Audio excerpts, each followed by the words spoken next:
Iya, jangan siapa. Assalamualaikum warahmatullahi wabarakatuh. Waalaikumsalam warahmatullahi wabarakatuh. Ya, adik-adik semuanya Iya loh. Assalamualaikum warahmatullahi wabarakatuh. yang saya hormati, Kak Eri, ya, silakan waktunya kami Cek, aturkan untuk literasi ya. bahasa Indonesia ya. Kak Eri udah siap? Cek, cek. Terdengar ya?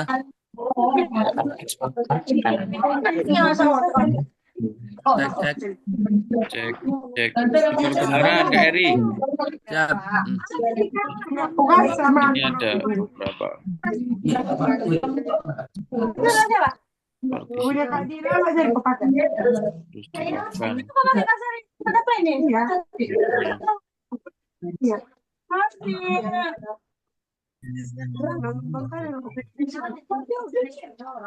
Oh, kan sekarang jelek bajumu cantik bajumu. Jelek bajuku itu.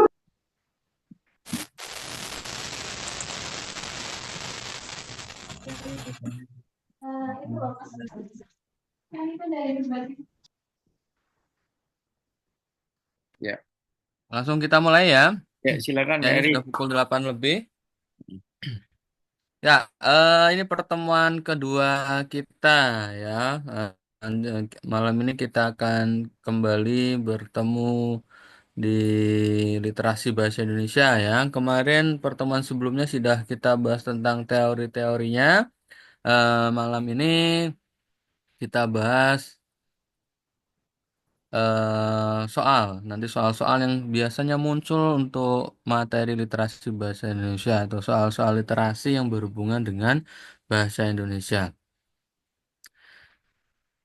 Itu ya. Sambil menunggu yang lain, kita sambil memulai. Sudah 45 yang join ya. Ya, dari pertemuan sebelumnya kita sudah bahas beberapa soal ya. Hanya 3 soal kemarin yang sempat kita bahas. Hari ini kita full akan membahas semua soal ya. Ya, nah,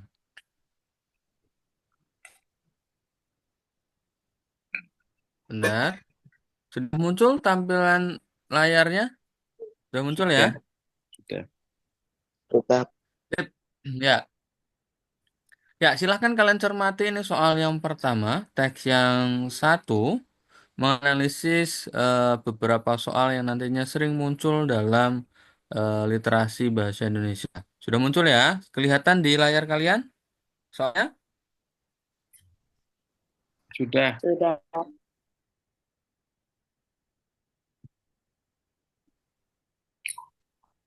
Kok hilang ya? Hilang ya tampilannya ya? Masih ada Kak Eri. Masih ada? Masih ada. Kok punya saya hilang malah? Bentar.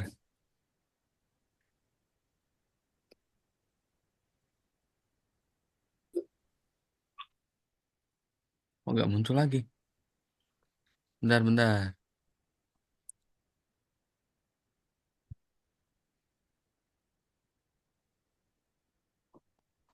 Ya, sip, sudah muncul ya. Eh, Belum Pak, masih muter-muter. masih muter-muter. Ya. Sudah.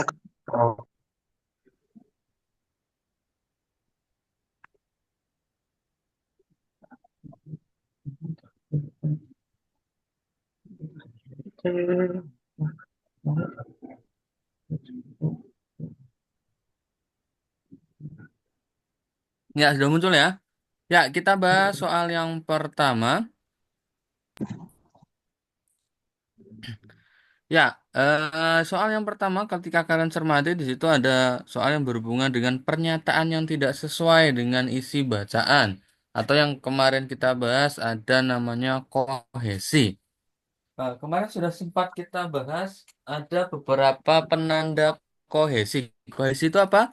Paduan teks ya, paduan paragraf. Ada berapa penanda kohesi? Iya. Ada 4.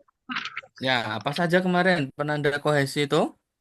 eh Ada ada pengulangan kata, konjungsi antar Mm-mm. kalimat, kata ganti orang, dan kata ganti tunjuk.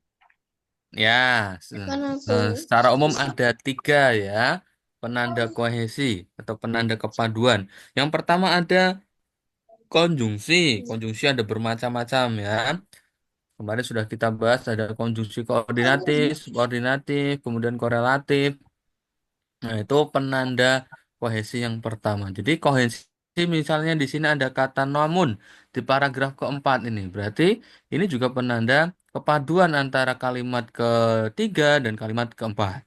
Contoh yang lain misalnya ada kohesi lagi, konjungsi lagi. Misalnya di sini ada konjungsi dan ini juga penanda. Ini ada konjungsi tetapi. Konjungsi tetapi ini menghubungkan antara kalimat pertama dan kalimat kedua. Itu penanda kohesi yang pertama adalah konjungsi. Kemudian penanda kohesi yang kedua, tadi sudah disebutkan teman kalian, ada namanya Waalaikumsalam. pengulangan kata. Pengulangan itu nama lainnya apa kemarin? Apa? Pengulangan? Repe? Si. Repetisi, ya betul sekali ya. Pengulangan tuh repetisi. Ada kata yang sering diulang. Misalnya teks itu membahas tentang hujan ya pada kalimat satu, 2, 3, 4 dan seterusnya itu membahas tentang hujan. Ketika ada satu pembahasan selain hujan, misalnya membahas tentang kebakaran, ya itu tidak sesuai. Itu namanya tidak padu. Jadi reduplikasi itu penanda kohesi yang kedua. Yang terakhir apa tadi sudah disebutkan teman kalian juga ada pronomina ya kata ganti. Pronomen ada tiga ya, persona, non persona, dan penanya. Tuh ya, itu penanda kohesi yang harus kalian ketahui. Ya, di sini soal kembali ke soal pernyataan yang tidak sesuai dengan isi bacaan di atas. Berarti kalian harus memahami isinya dulu, kemudian pernyataannya yang sesuai atau yang tidak itu yang mana ya. Pernyataan kesesuaian itu ada yang secara eksplisit, ada yang secara implisit. Eksplisit itu apa? Eksplisit secara secara langsung ya, eksplisit itu disampaikan. Kemudian ada pernyataan yang implisit. Implisit itu kalian harus menyimpulkan sendiri atau secara tidak langsung disampaikan oleh penulis. Kalian sudah membaca teks ini yang paragraf satu dan paragraf 2 silakan dibaca dulu. Kemudian kalian cermati kira-kira opsi A sampai E ini pernyataan yang tidak nyambung atau tidak sesuai dengan isi bacaannya. Itu apa? Udah baca? Ya, setengah menit untuk membaca ini ya. Teks satu dan teks 2 kalian cermati. Kemudian kalian cermati. Dikoreksi tuh kayaknya.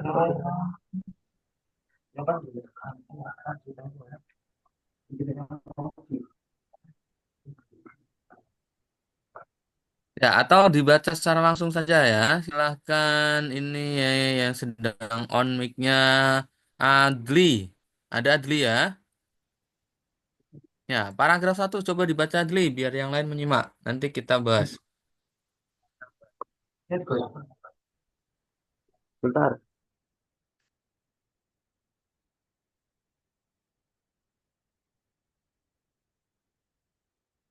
Ayo, Maaf. Ini apa error ini? Bentar. error ya. Udah. Yang satu aja ya. Kebutuhan merupakan hal yang harus terpenuhi dalam kehidupan individu seseorang. Tapi orang terkadang salah dalam mengklasifikasikan sesuatu. Apakah termasuk kebutuhan ataupun keinginan. Keinginan bukanlah yang penting dalam keseharian, namun kadangkala orang lebih mendahulukan keinginan daripada kebutuhan. Orang bijak berkata, dahulukanlah kebutuhan daripada keinginan Anda. Jadi ini membahas tentang kebutuhan dan keinginan, ya. Gak ada masalah ya. Kalian kembali ke opsi A. Kebutuhan yang terbagi atas primer, sekunder, dan tersier lebih wajib dipenuhi daripada keinginan. Kalau kalian cermati, poin A ini sesuai dengan pembahasan yang ada di paragraf kedua. Ya. Nah, kemudian yang B, antara kebutuhan keinginan ada perbedaan dalam sifat pemenuhan serta macam-macamnya. Ada perbedaan dalam sifat pemenuhannya. Sesuai atau tidak di sini? Kurang sesuai ya. Kemudian kalau kalian cermati opsi C, kebutuhan yang perlu dipenuhi dibanding keinginan adalah kebutuhan primer, sekunder, dan tersier. Ini urutannya ada di paragraf kedua ya, kalau kalian cermati di sini. Jadi yang C itu sesuai ya. Kemudian ada opsi yang D, kebutuhan lebih penting dipenuhi dari primer, sekunder, dan tersier. Ini mencakup paragraf pertama dan kedua ya. Jadi yang D juga sesuai. Kemudian yang E, tiga jenis kebutuhan primer, sekunder, tersier lebih penting daripada keinginan. Ini juga benar. Ini kalian harus menyimpulkan keduanya paragraf ini. Dari soal yang pertama, kesesuaian isi teks, kesesuaian isi paragraf, ada yang ingin tanyakan? Tidak ada. Ya, tidak ada ya, nggak ada masalah ya. Nah, pokoknya yang tidak sesuai dengan pembahasan adalah opsi yang B. Ini tidak terlalu susah karena jawabannya ada dalam teks. Ya, kembali ke selanjutnya, soal yang kedua. Konjungsi yang digunakan secara tidak tepat terdapat pada kalimat. Ya, kemarin sudah sempat kita singgung ya, ada beberapa jenis konjungsi. Ya, kalian langsung cermati saja. Di sini sudah ada jawabannya, sudah muncul di layar kalian ya. Kalian cermati langsung kalimat kedua. Tetapi orang terkadang salah dalam mengklasifikasikan sesuatu. Nah, kenapa yang nomor dua itu salah? Kenapa konjungsi yang di nomor dua, kalimat nomor dua tidak sesuai, tidak tepat?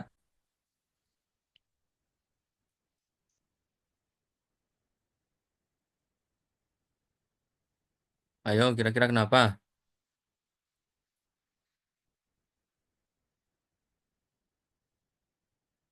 Dan di situ sudah ada jawabannya.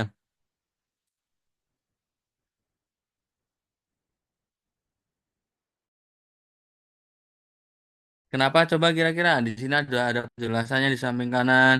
Kemudian di sini sudah ada jawabannya yang tepat. Kenapa? Karena Bedanya karena apa? kalau tetapi itu koordinatif, tapi akan tetapi itu Mm-mm. pertentangan. Ya, Karena kalau dalam jenis menentang kalimat Mm, sebelumnya, sebelum kalimat dua. betul ya.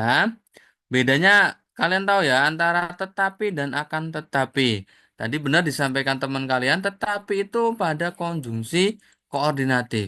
Kembali ke konjungsi koordinatif. Apa itu konjungsi koordinatif? Kemarin sudah pernah kita bahas.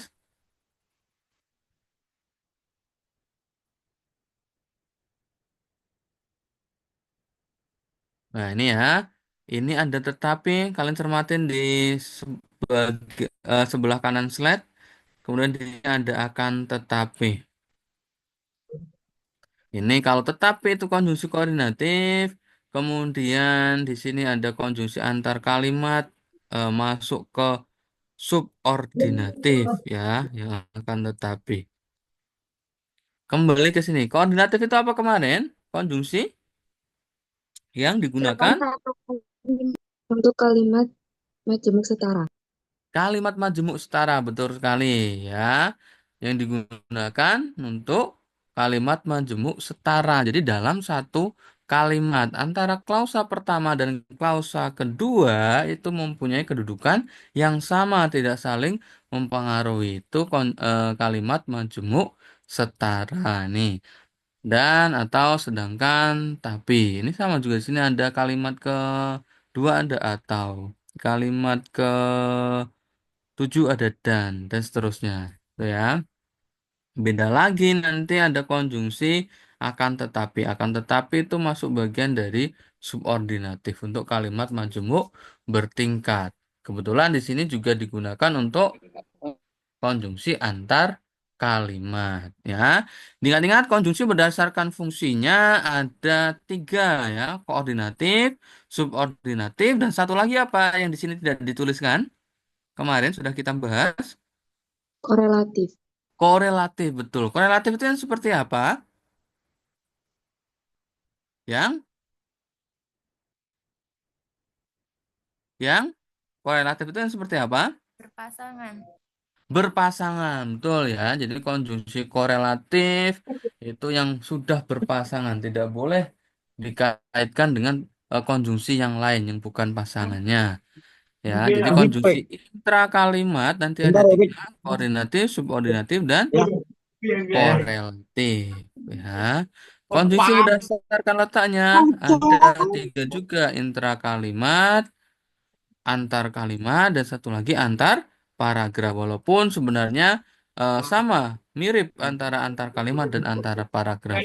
Konjungsi-konjungsi yang digunakan itu sejenis. Ya. Ya, ini sudah tahu ya. Jadi jawabannya nomor 2 yang tidak tepat. Harusnya tetapi itu diganti akan tetapi atau namun. Karena menyatakan pertentangan. Menyatakan perbedaan atau pertentangan antara kalimat yang pertama dengan kalimat yang kedua. Jadi nomor 2 jawabannya A. Ada yang tanyakan untuk soal nomor 2? Tidak. Dadah ya.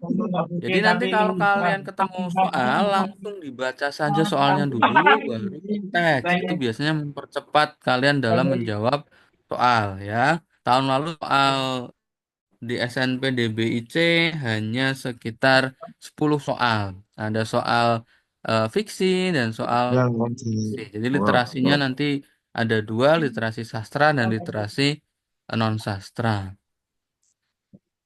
Nah, dengan sastra hanya sedikit tok, biasanya hanya sekitar 4 sampai 3 soal tok. Selainnya yang non-sastra. Ya, ini soal nomor 2 ini termasuk bagian non-sastra ya. Kemudian, ya, nggak ada masalah ya tentang konjungsi. Lanjut ya.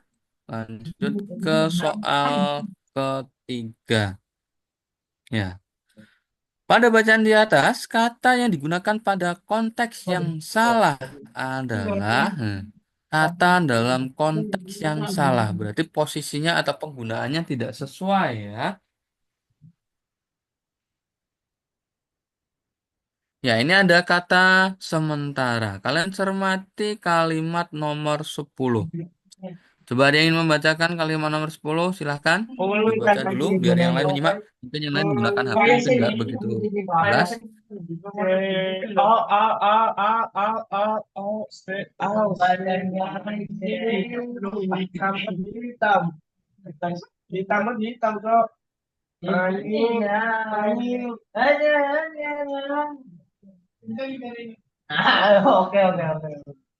Ayo yang tidak mau menjawab tenang ya. Ini ada A50 Habibie.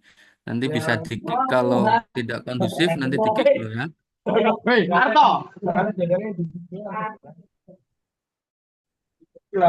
Ya, NTW.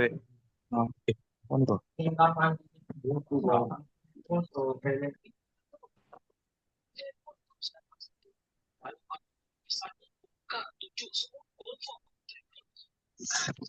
Ya, kalian cermati kalimat nomor 10. Sementara kebutuhan sekunder merupakan kebutuhan yang tidak mengganggu keberlangsungan hidup apabila tidak terpenuhi.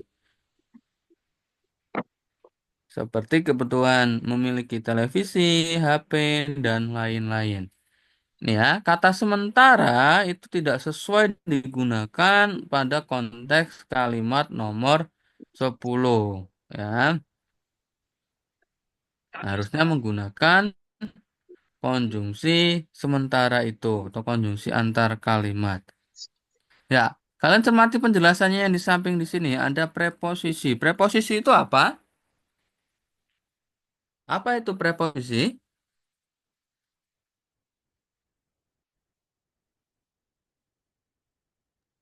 Apa yuk Pernyataan preposisi itu apa?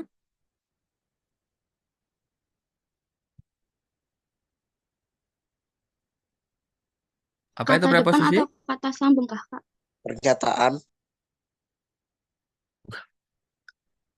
Ya, kata apa preposisi itu?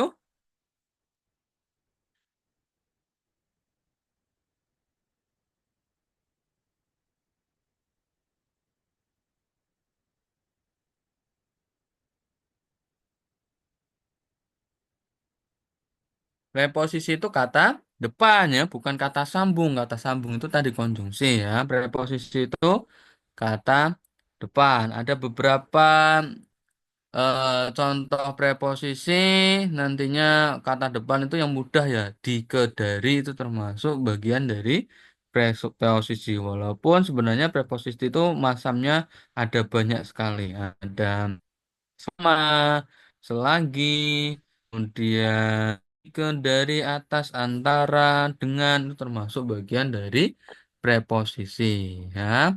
Nah, kalau penggunaan kata sementara itu berhubungan dengan waktu nantinya ya. Sementara menunggu kedatangan ayah, ibu merenda taplak meja.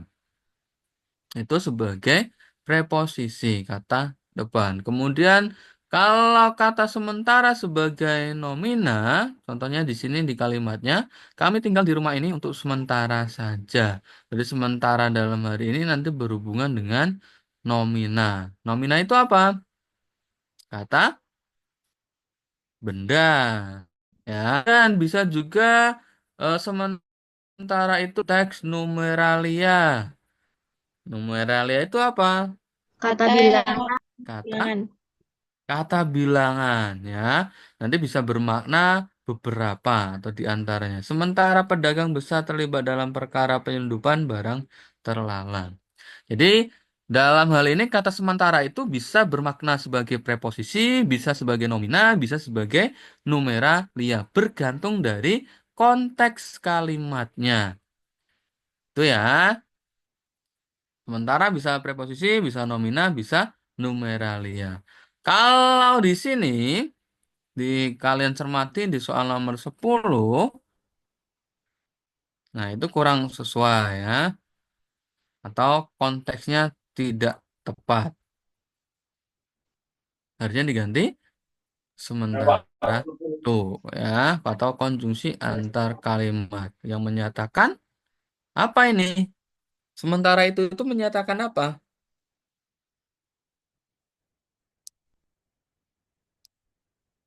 Ayo, sementara itu kira-kira menyatakan apa? Konjungsi yang menyatakan apa? Antar kalimat. Iya, itu konjungsi antar kalimat yang menyatakan apa?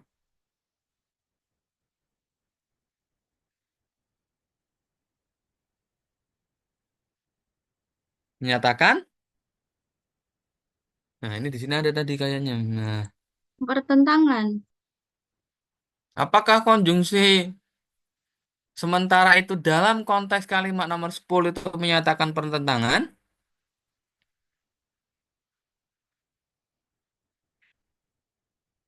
Coba kalian cermati konteks kalian. Karena beberapa konjungsi akan mempunyai fungsi yang berbeda dalam konteks yang berbeda. Ada beberapa kata yang ketika dalam konteks yang berbeda juga bermakna berbeda. Kebalikan dari pernyataan sebelumnya, Pak. Ya, sementara itu kebutuhan sekunder merupakan yang tidak mengganggu keberlangsungan hidup apabila tidak terpenuhi.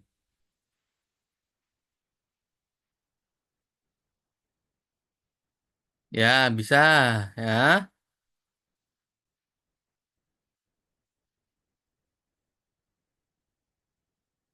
Atau konjungsi temporal juga bisa masuk yang tidak sederajat, yang tidak setara nantinya ya.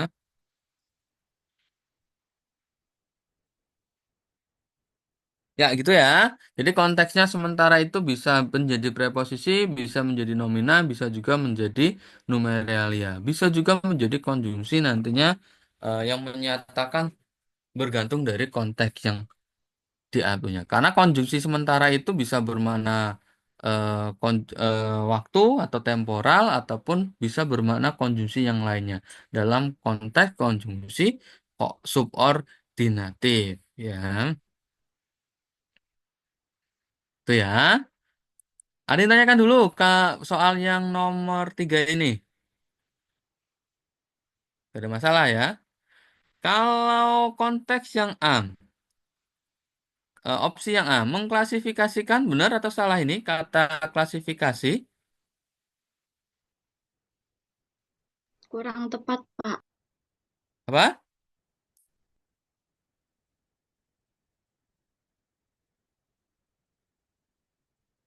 Mengklasifikasikan itu apa? Penulisannya sudah sesuai atau belum ini?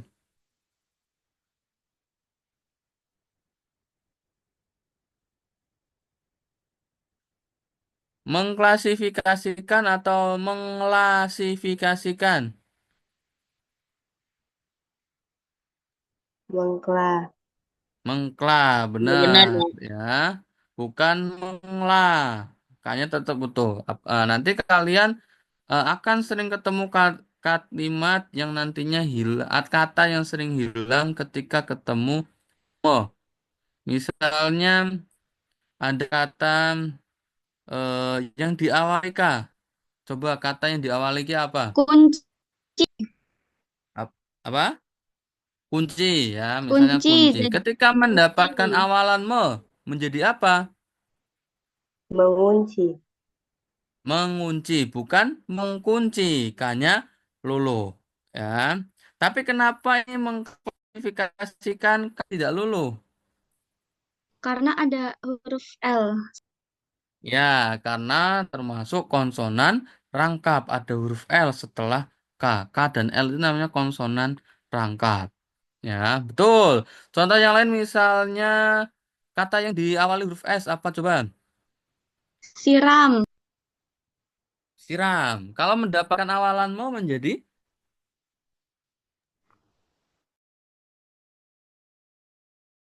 siram ya, tapi menyiram. Coba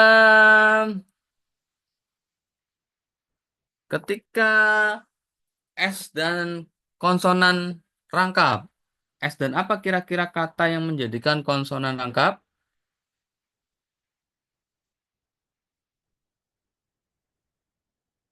Yang diawali S. Biar tidak luluh kan harus konsonan rangkap tadi.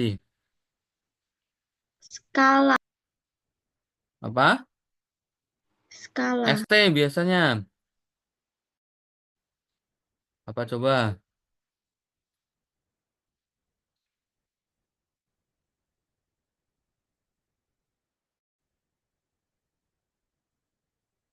Kira-kira apa kata yang diawali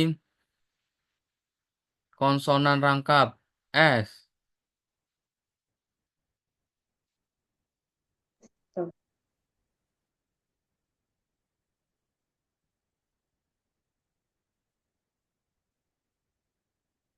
Ayo apa?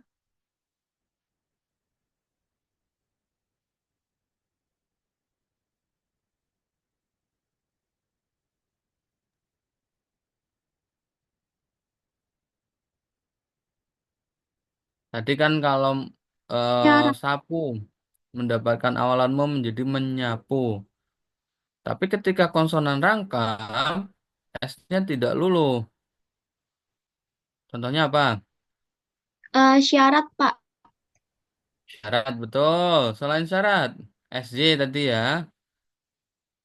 Terus apa lagi coba?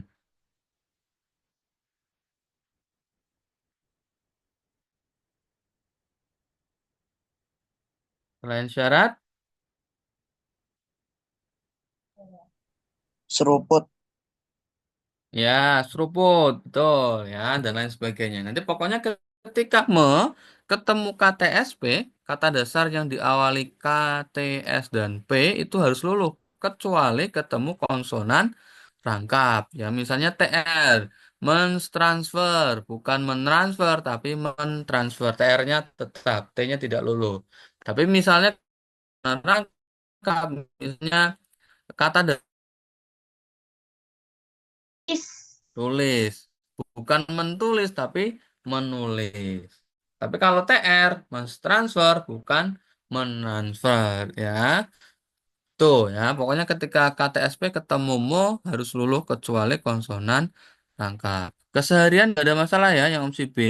Sesuatu juga nggak ada masalah.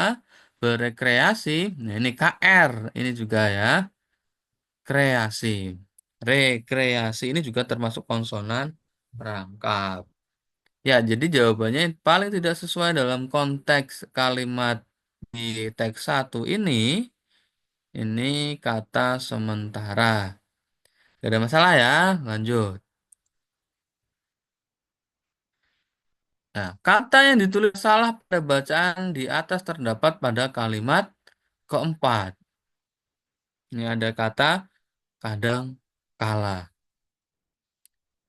Kadang kala dipisah. Ini namanya apa? Kemarin sudah pernah kita bahas. Kelas kata. Satuan terkecil dalam kebahasaan apa kemarin sudah pernah kita bahas apa belum di pertemuan sebelumnya? Sudah pernah? Satuan terkecil dalam kebahasaan. Adjektif. Kan? Belum pernah kita bahas kayaknya ya. Diingat-ingat ya, sambil mungkin dicatat nanti kalian akan jumpai lagi di SMA. Walaupun kalian mungkin nanti di IC ataupun yang lainnya, pasti akan ketemu ini. Satuan terkecil dalam kebahasaan namanya apa? Fonem. Ya, pernah dengar istilah fonem? Belum, Pak. Fon. Tahu fon? Tahu Apa itu? huruf. Iya, fon itu bunyi bahasa atau fonem. Nanti ada ilmu yang mempelajari namanya ada fonemik, fonetik itu ya, berhubungan dengan bunyi bahasa. Atau kalau dalam bahasa tulis mungkin sering kalian sebut sebagai huruf. Itu satuan terkecil dalam kebahasaan. Kakaknya huruf kira-kira apa? Suku kata, Jadi ada fon, fonem. Kakaknya apa?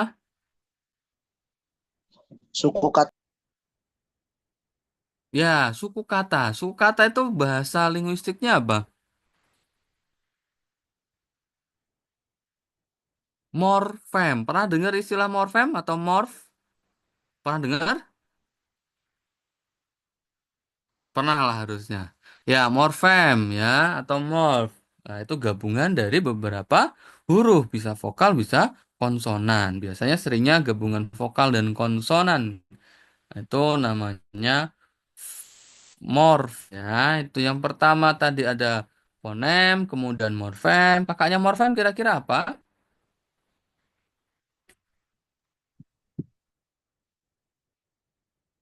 Apa? kata, Kata, betul. Apa itu konsep dari kata? Sebelum ke soal nomor 4 ini kalian harus tahu dulu. gabungan huruf-huruf yang membentuk sebuah arti. Betul ya. Gabungan dari beberapa huruf yang mempunyai arti atau bermakna. Jadi ketika gabungan huruf to tidak bermakna itu tidak bisa disebut sebagai kata. Contohnya misalnya WK, WK, WK atau ketika itu tidak bermakna yaitu bukan termasuk kata. Betul ya tadi. Gabungan dari beberapa huruf yang bermakna itu kata. Kakaknya kata itu apa? Nanti kata ada macam-macamnya. Kemarin sudah pernah kita bahas ya. Ada jenis kata kerja, kata benda, kata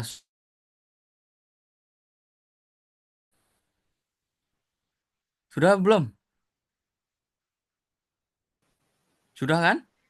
Jenis-jenis kata ada nomina, verba, adjektiva, adverbia, kemudian ada pronomina, ada konjungsi dan lain sebagainya sudah pernah lah harusnya. Numeralia sudah ya, itu gampang. Harusnya kalian sudah nggak asing lagi.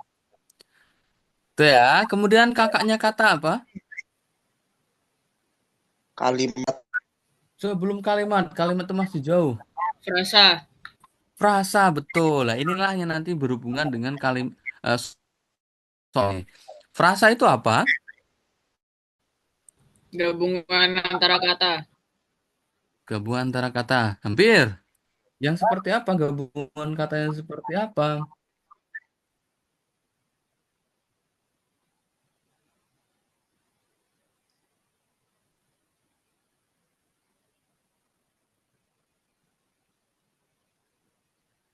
Yuk, frasa itu apa?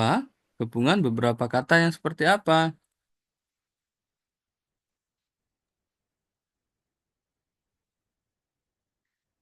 Yang membentuk makna baru.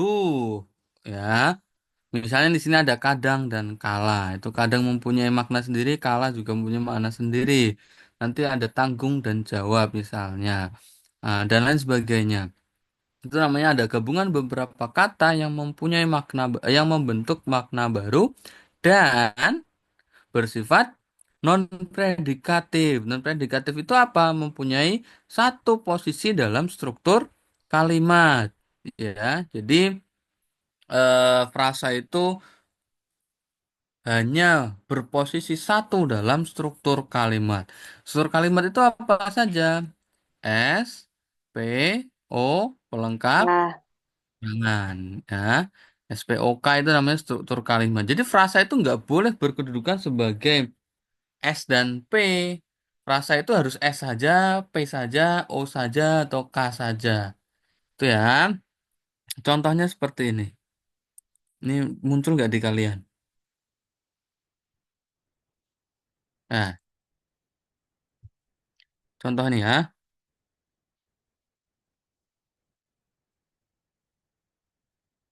Contoh nih. Misalnya,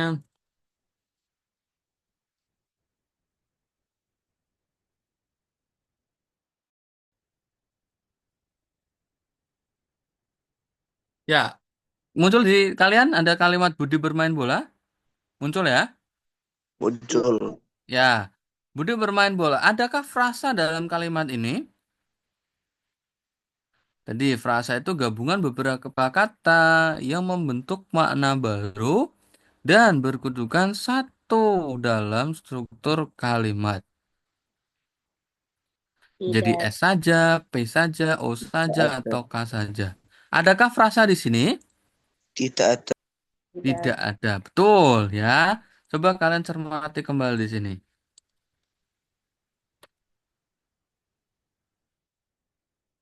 Aduh,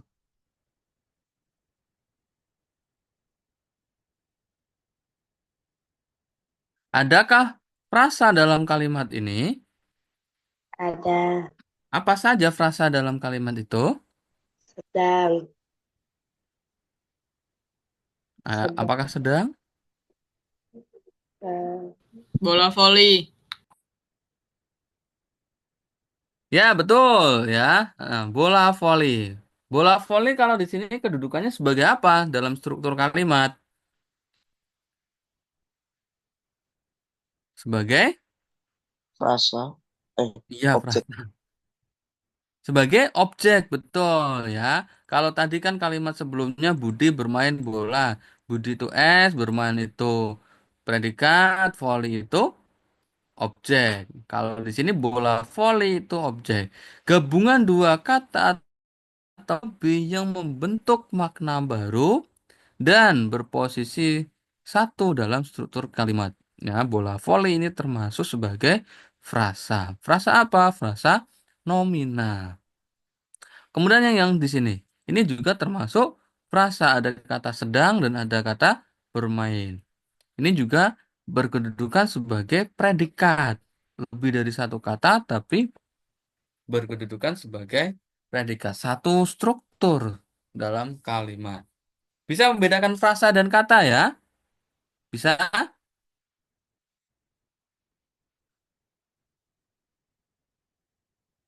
Bisa? Bisa membedakan frasa dan kata? Bisa lah Bisa. harusnya ya. Ya. Sip, lanjut ya. Jadi nggak ada masalah tentang frasa. Kemudian kakaknya frasa. Nah, ini kembali ke sini nanti. Kakaknya frasa ada? Tadi ada fonem, morfem, kata, frasa. Kemudian kakaknya kira-kira apa? Kata majemuk.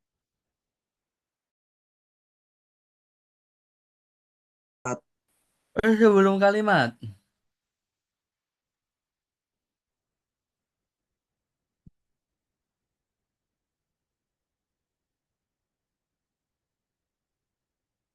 Anak kalimat. Anak kalimat itu disebut sebagai apa?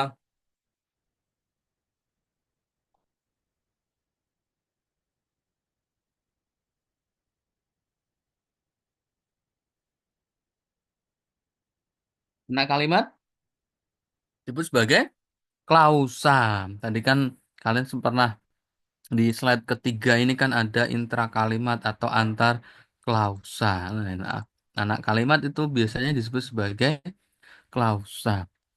Jadi kakaknya frasa itu klausa. Apa itu klausa?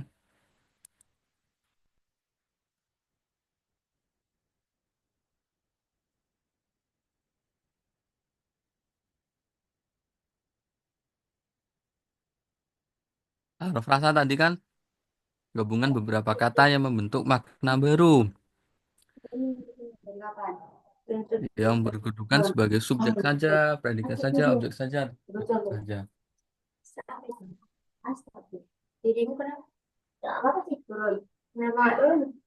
Kalau klausa itu apa? Gabungan dari beberapa kata yang mempunyai struktur minimal S dan P. Jadi syarat dari klausa itu minimal S dan P. Subjek dan predikat itu masuk kategori frasa. Misalnya S saja itu bukan termasuk klausa. Atau P saja itu tidak termasuk klausa. Atau misalnya P dan O saja itu juga bukan termasuk klausa yang baik. Itu ya, diingat-ingat ya. Klausa itu syaratnya S dan P, subjek dan predikat. Nah, betul itu ya. Ada yang menyebutkan di kolom komentar ini, di chat.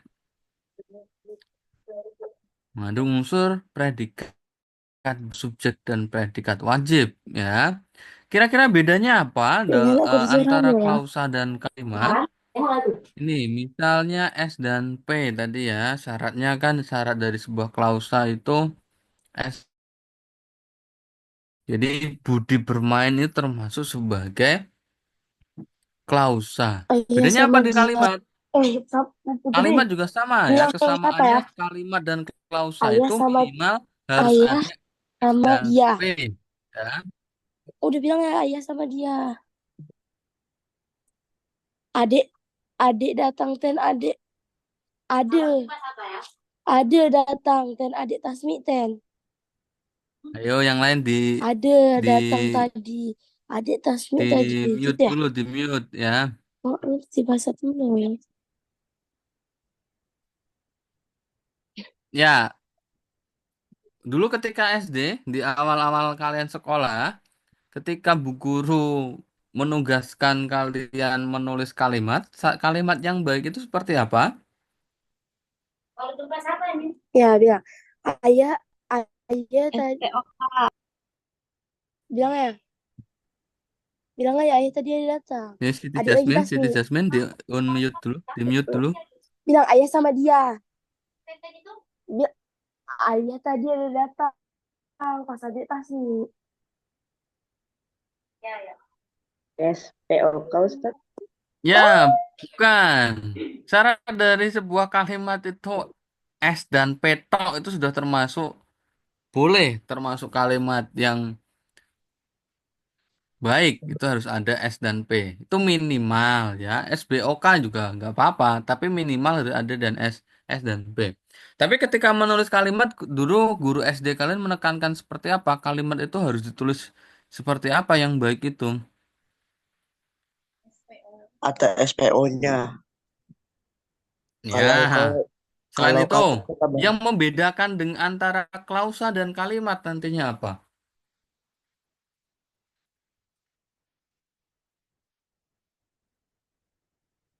Apa kalau kira-kira yang membedakan? klausa itu cuman dua unsur. Kalau kalimat itu minimal ada tiga unsur. Enggak, ya kurang tepat. Yang membedakan klausa dan kalimat.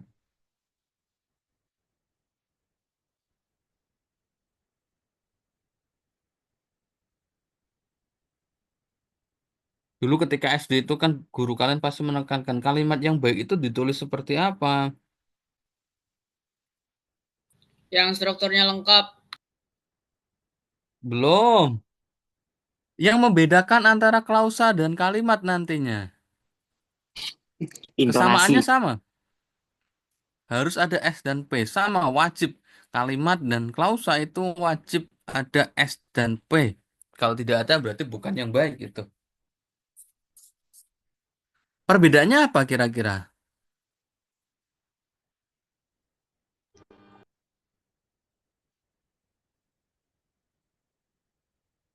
Perbedaannya di mana? Tidak Dulu, memiliki tanda baca. apa?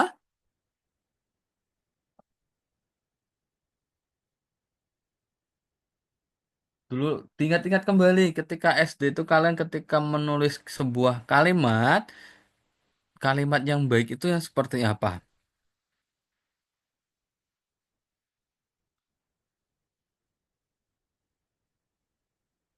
Ini kayaknya kita masih punya satu pertemuan lagi ya, sampai Desember nanti.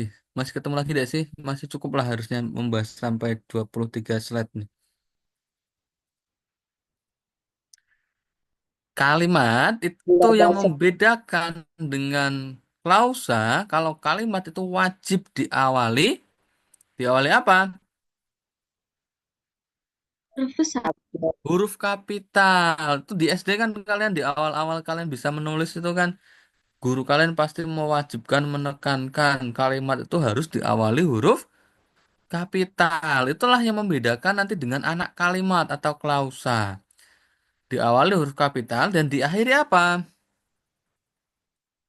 Tanda baca titik. Belum, hampir. Belum lengkap. Apakah kalimat itu harus diakhiri tanda titik tok? Objek.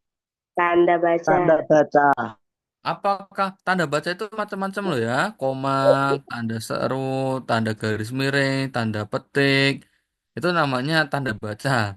Apakah kalimat harus diakhiri tanda baca? Harus diakhiri tanda baca titik, Mm-mm, tanda seru, mm-mm. dan tanda tanya. Betul ya. Jadi sebuah kalimat itu harus diakhiri tanda akhir. Tanda akhir itu ada tiga tadi. Tanda titik, tanda seru, dan tanda tanya. Atau biasanya disebut sebagai intonasi final atau tanda akhir. Nanti ketika diakhiri tanda titik namanya kalimat apa?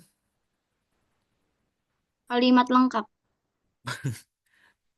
Ayo, kalimat Pernyataan. apa? Bukan. Kalimat yang diakhiri tanda titik disebut kalimat apa?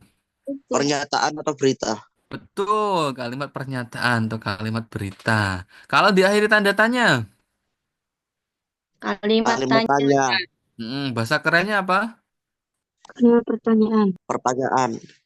Iya, selain itu, bahasa lainnya. Interrogatif. Betul, interrogatif. Yang diakhiri tanda seru. Perintah. Perintah. Ya, bahasa lainnya. Imperatif. Imperatif, betul ya. Jadi, tanda akhir itu nanti membedakan fungsi dari kalimat itu. Kalau di akhiri tanda seru, tadi ada kalimat imperatif. Imperatif itu fungsinya apa? Kalimat imperatif. Menyuruh. Untuk memerintah seseorang. Ya, mempengaruhi pihak lain, bisa memerintah, melarang, merayu, dan lain sebagainya ya. Itu kalimat imperatif. Kalau kalimat tanya, kalimat interrogatif fungsinya untuk apa? Menanyakan, mencari jawaban. Ya, mencari informasi ya, atau menggali informasi. Kalau deklaratif fungsinya untuk apa? Mengumumkan. Menyatakan suatu gagasan. Ya, Atau kalau tadi kan kalimat tanya itu menggali informasi, atau mencari informasi. Kalau kalimat berita berarti apa? Menyampaikan, Informasi. menyampaikan informasi. Ya, itu jenis kalimat berdasarkan fungsinya ada tiga diingat-ingat ya. Jadi kalimat itu harus diawali apa tadi? Huruf kapital. huruf Dan kapital. diakhiri apa? Tanda Tanda baca akhir. akhir. Tanda akhir atau intonasi final. Dan syaratnya apa lagi tadi?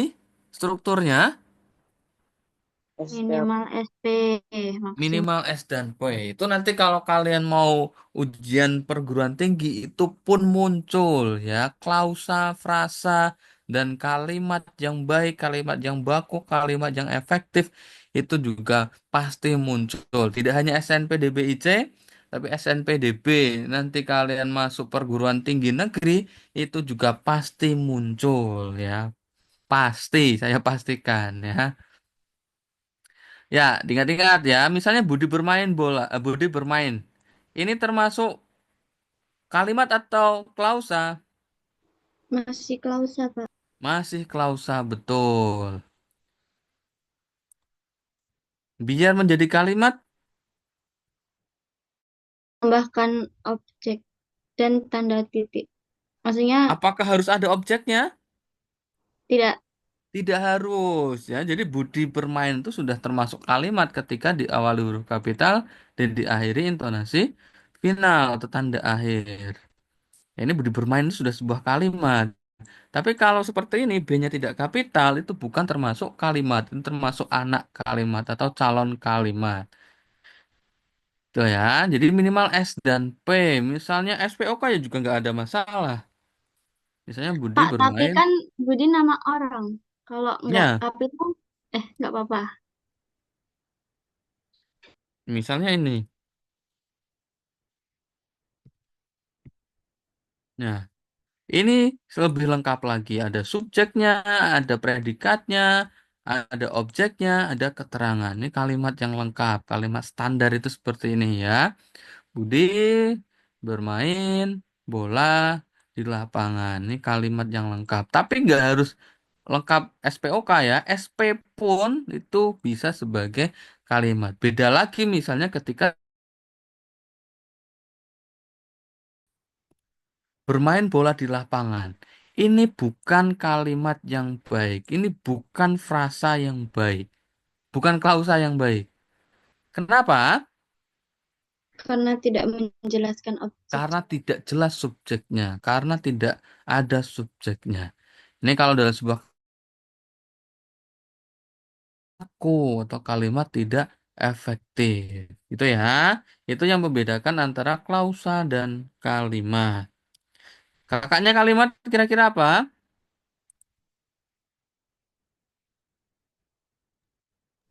Paragraf. Graf, Ya, betul, paragraf. Kakaknya paragraf? narasi. Bacaan. Ada? Bacaan.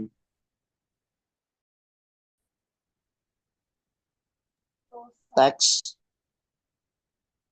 Ya, teks, betul, atau wacana, ya. Ya, paragraf itu apa? Gabungan beberapa kalimat yang mempunyai satu pokok pembahasan. Kemarin kayaknya di pertemuan sebelumnya sudah pernah kita bahas harusnya.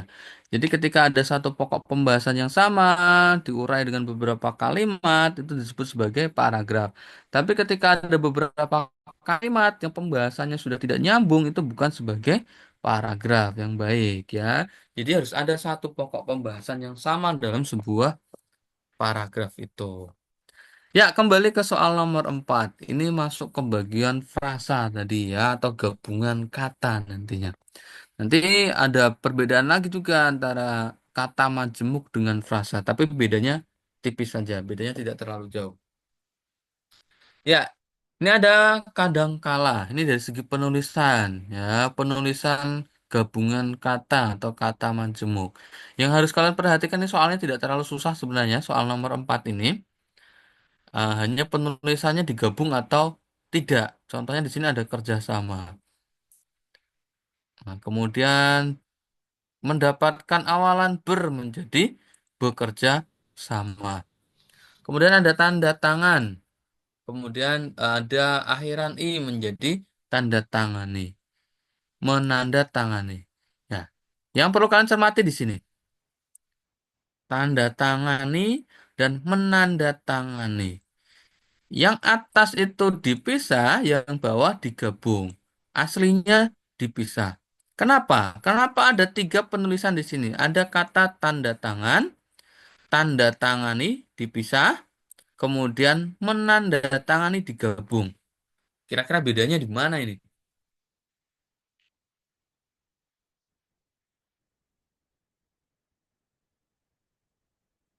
Ayo, muncul kan di layar kalian kan? Muncul, Pak. Ya, Betul, Pak. bedanya apa ini? Kenapa tanda tangan di sini dipisah? Tanda spasi tangan. Kemudian di sini ada tanda tangani, itu juga dipisah spasi. Kemudian yang terakhir ada menandatangani. Kenapa digabung? Kalau Kalau jawabannya kan nggak karena ada di sini ya. kalau Kenapa? karena kalau karena kalau kata kerja itu digabung mungkin. Kurang tepat. Contoh yang lain misalnya nih.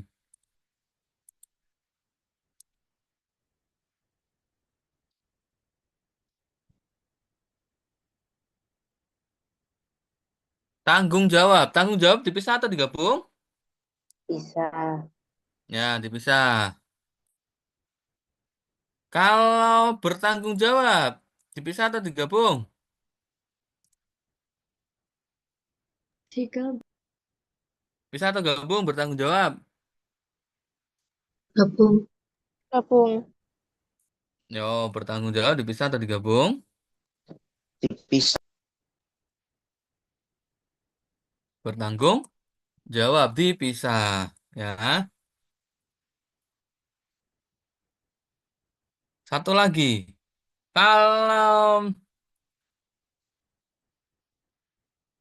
dipertanggungjawabkan, dipisah atau digabung? Digabung. Dipertanggungjawabkan. Digabung, ya. Kenapa coba? Kenapa bertanggung jawab dipisah, tanggung jawab dipisah, dipertanggungjawabkan, digabung? Sama. Kenapa tanda tangan itu dipisah, tanda tangani itu dipisah, menandatangani digabung? Kira-kira kenapa? Itu soalnya imbuhan kalau lebih dari satu itu digabung. Betul ya. Ketika mendapatkan awalan dan akhiran itu harus digabung. Ini ada imbuhan, ada awalan di dan akhiran kan. Jadi dipertanggungjawabkan atau pertanggungjawaban ketika mendapatkan awalan dan akhiran itu penulisannya digabung. Contoh yang lain di sini ada tanda tangan. Tanda tangan karena hanya mendapatkan akhiran tok nggak ada awalannya, jadi tetap dipisah. Ini sama ya. Bertanggung jawab karena hanya mendapatkan awalan tok, jadi penulisannya dipisah. Tapi ketika mendapatkan awalan dan akhiran itu harus digabung. Tanda tangan ketika mendapat awalan me dan akhiran i juga harus digabung. Diingat-ingat ya. Ini di seleksi masuk perguruan tinggi juga muncul tipe-tipe soal seperti ini. Gabungan kata nggak ada masalah ya. Diingat-ingat ya. Ketika ada gabungan kata yang mendapatkan awalan dan akhiran secara bersamaan, penulisannya harus digabung. Ya, diingat-ingat. Kemudian ada penulisan yang ketiga di sini, antar kota. Antar, semua kata antar itu harus digabung. Antar kota, antar provinsi, antar pulau, antar negara, dan lain sebagainya. Pokoknya antar itu harus digabung dengan kata yang diikutinya. Anti juga sama, ekstra juga sama, non juga sama, pasca juga sama. Kenapa ini ada stripnya? Pasca juga sama ya. Pasca itu harus mengikuti kata yang diikutinya. Ya, ini sudah jam 9 lebih ternyata. Yuk, kita selesaikan di soal nomor 4 ini. Nanti kalau yang lainnya sebenarnya bisa kalian baca sendiri, sudah ada keterangannya di sini, sudah ada penjelasannya. Tinggal kalian cermati saja. Tapi dasar-dasarnya kalian harus tahu. Kenapa ini? Kenapa ada tanda strip? Karena L-nya gede, kapital. Ya, betul ya. Ingat-ingat, tanda hubung atau tanda strip digunakan ketika huruf tidak kapital ketemu dengan huruf kapital. Contohnya itu, pasca A-nya tidak kapital ketemu L kapital harus dikit strip. Contoh yang lain misalnya se-Indonesia.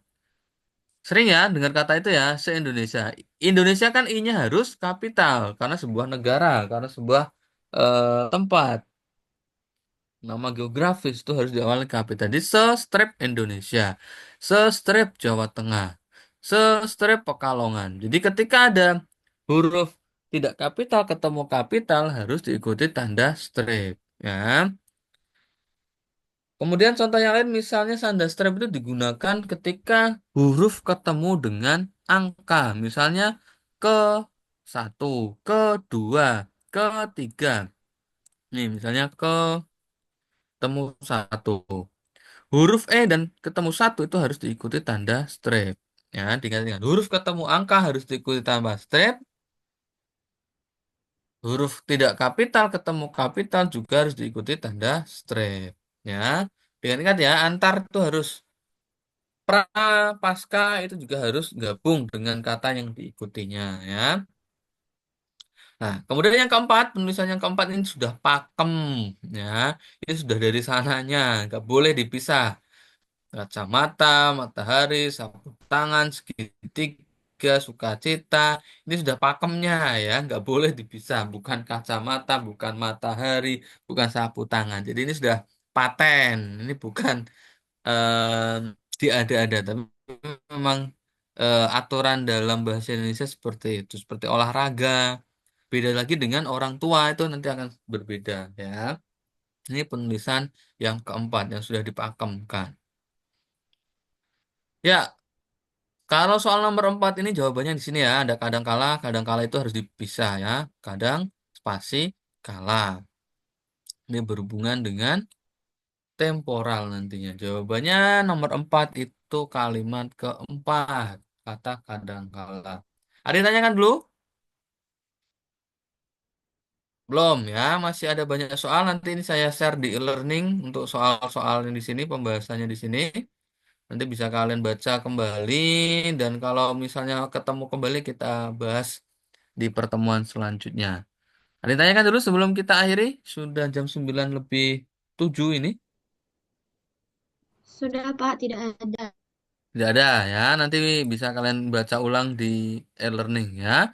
Kalau tidak ada kita akhiri pertemuan pada malam hari ini. Terima kasih atas perhatiannya. Assalamualaikum warahmatullahi wabarakatuh. Waalaikumsalam warahmatullahi wabarakatuh. Terima kasih, Pak.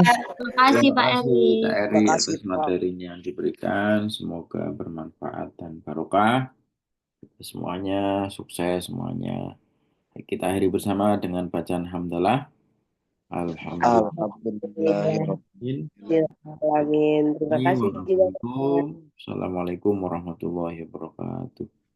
Waalaikumsalam. Waalaikumsalam warahmatullahi wabarakatuh.